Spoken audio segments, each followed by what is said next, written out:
Ever notice how some stories just hit different? Like they've been around forever and they still make you think. Yeah, Yeah, definitely. that's what we're diving into today. Right. Mary Shelley's Frankenstein.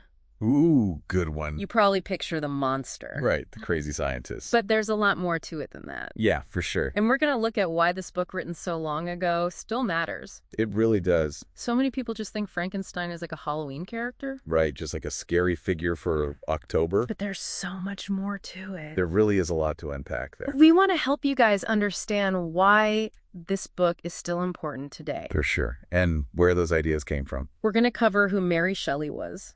Yeah, a little bit of background there. How she came to write this story. In a very interesting way. Why it was so unusual for a woman to write this kind of story back then. Very unusual. And how the story still has a huge impact on us now. Absolutely. So Yeah. we're not just making this up. No, yeah. We actually did our research. We looked at how the idea came about and how it developed. And how the book influenced other stories.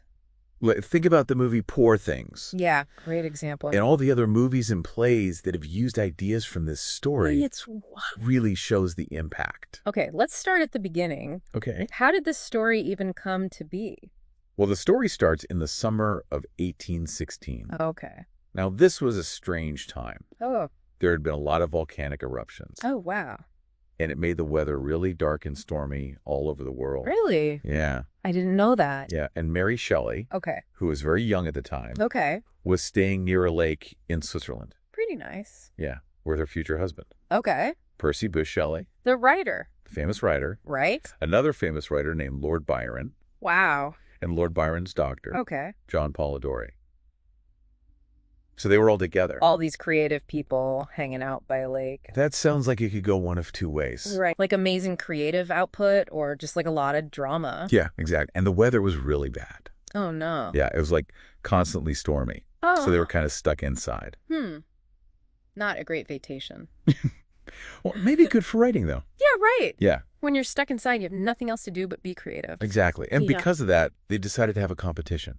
Oh, fun. Yeah, who could write the best scary story. That is awesome. It's amazing to think that this little game they played led to this, like, iconic book. Yeah.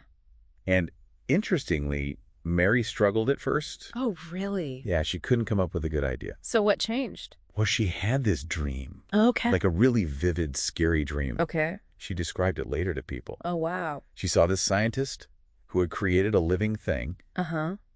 and then she saw the scientist get really freaked out by what he had done. Right. And the creature was, like, moving and reaching out. Oh, so creepy. And this dream really stayed with her. And that became the basis for Frankenstein. Wow, a dream. Yeah, that's pretty cool. It's amazing to think that such an important book came from like something so personal and internal. Absolutely. Just from her subconscious. Yeah. So for anyone who doesn't really know the story of Frankenstein, Yeah. what is it actually about? Yeah. The story is about a scientist named Victor Frankenstein. Okay. He is very ambitious, very fascinated by life, Mm-hmm. and he discovers a way to create life from non-living matter. Which is a big deal. A huge deal.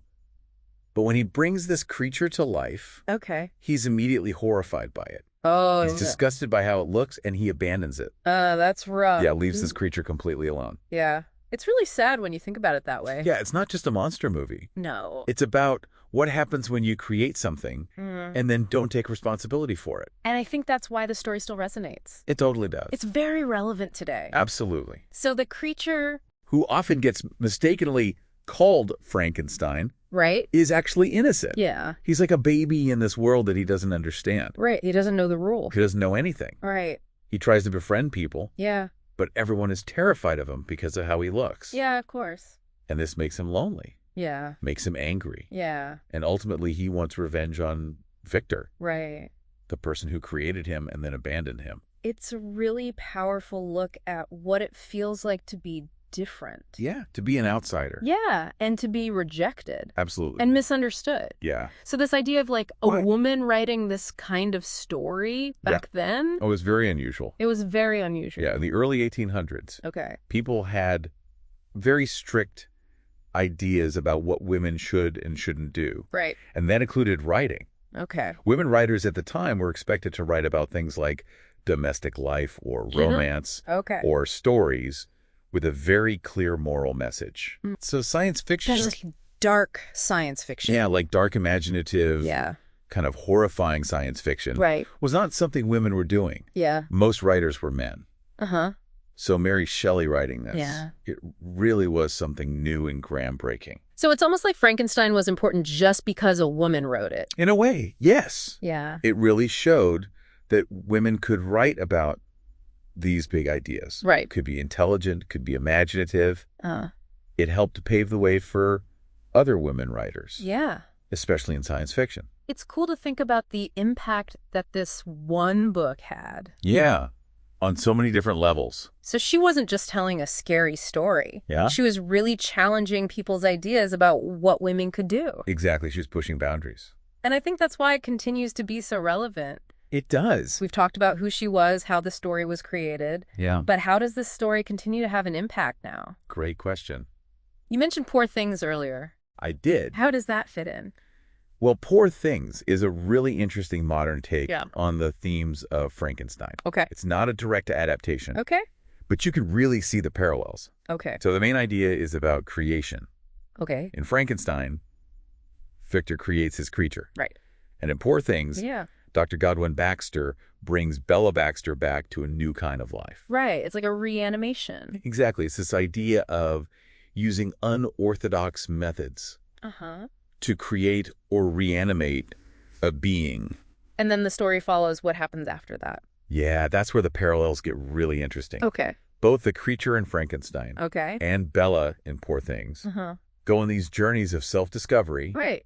They're both trying to understand who they are in the world. Yeah. And both of them face prejudice. Right. Because they're different. Exactly. They're not like everyone else. Yeah. And that's a big theme. Right. This idea of being an outsider, Yeah. trying to find your place. And then Victor and Dr. Baxter Yeah. also kind of parallel each other. They do, in a way. They're both creators, Right. but they have different approaches to their creation. They do. Victor abandons his creation, Yeah, he runs away. and Dr. Baxter is more of a, A father figure. yeah, but it's still a really complicated relationship. Oh, it's super complex. They both kind of have to deal with the ramifications of what they created. Absolutely. But Poor Things does have a very different tone. Yes. Yeah. Much more whimsical. Yeah, it's funny. Yeah, it's playful. Yeah. It's more about Bella's agency, Right. her power. Whereas Frankenstein is much more tragic. Yeah, very gothic. Yeah, it's like classic horror. Yeah. So it's interesting to see how this one story Yeah. can be interpreted in such different ways. And still get at the core ideas. Yeah. So besides this one movie, Yeah.